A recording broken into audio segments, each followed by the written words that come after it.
युधिष्ठिर ने कहा, मधुसूदन, आप कृपा करके यह बताइए कि अश्विन के शुक्ल पक्ष में किस नाम की एकादशी होती है। भगवान श्री कृष्ण बोले, राजन, अश्विन के शुक्ल पक्ष में जो एकादशी होती है वह पापांकुशा के नाम से विख्यात है। वह सब पापों को हरने वाली तथा उत्तम है।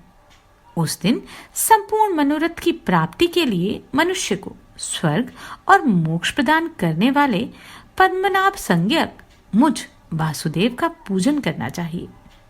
जितेंद्रिय मुनि चिरकाल तक कठोर तपस्या करके जिस फल को प्राप्त करता है वह उस दिन भगवान गरुड़ध्वज को प्रणाम करने से मिल जाता है।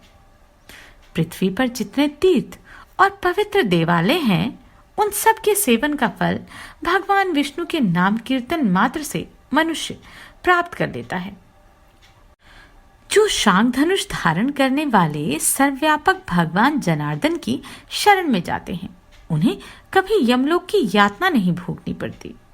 यदि अन्य कार्य के प्रसंग से भी मनुष्य एकमात्र एकादशी को व्रत कर ले तो उसे कभी यम यातना नहीं प्राप्त होती।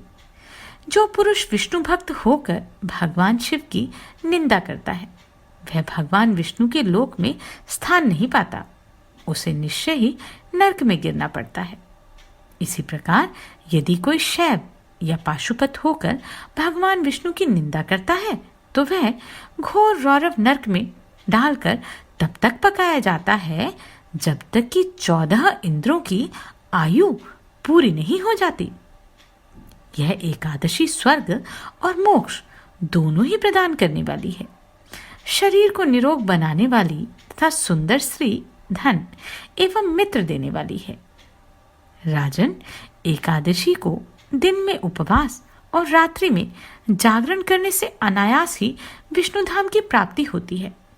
राजेंद्र, वह पुरुष मातृपक्ष की 10, पिता के पक्ष की 10 तथा स्त्री के पक्ष की भी 10 पीढ़ियों का उद्धार कर देता है।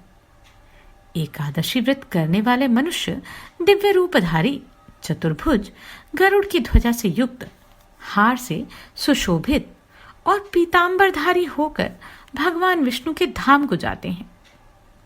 अश्विनी के शुक्ल पक्ष में पापांकुशा के व्रत करने मात्र से मानव सब पापों से मुक्त हो श्रीहरि के लोक में जाता है। जो पुरुष सुवर्ण, तिल, भूमि, गौ, अन्न, जल, जूते और छाते का दान करता है वह कभी यमराज को नहीं देखता। नृपश्रेष्ठ, दरिद्र पुरुष को भी चाहिए कि वह यथाशक्ति स्नान दान आदि क्रिया करके अपने प्रत्येक दिन को सफल बनाए। जो होम, स्नान, जप, ध्यान और यज्ञ आदि पुण्य कर्म करने वाला है उन्हें भयंकर यम यातना नहीं देखनी पड़ती। लोक में जो मानव दीर्घायु, धनाढ्य, कुलीन और निरोग देखे जाते हैं वे पहले के पुण्यात्मा हैं। पुण्यकर्ता पुरुष ऐसे ही देखे जाते हैं। इस विषय में अधिक कहने से क्या लाभ। मनुष्य पाप से दुर्गति में पड़ते हैं और धर्म से स्वर्ग में जाते हैं। राजन, तुमने मुझसे जो कुछ पूछा था उसके अनुसार पापांकुशा का महात्म्य मैंने वर्णन किया। अब और क्या सुनना चाहते हो? आप सभी को कोटि कोटि साधुवाद। आपने इन वीडियोस को इतना प्रेम दिया। नमस्कार, मैं आभा शर्मा जावास। यदि आपको मेरा ये प्रयत्न सराहनीय लगा हो तो मुझे सब्सक्राइब करके प्रोत्साहित करें।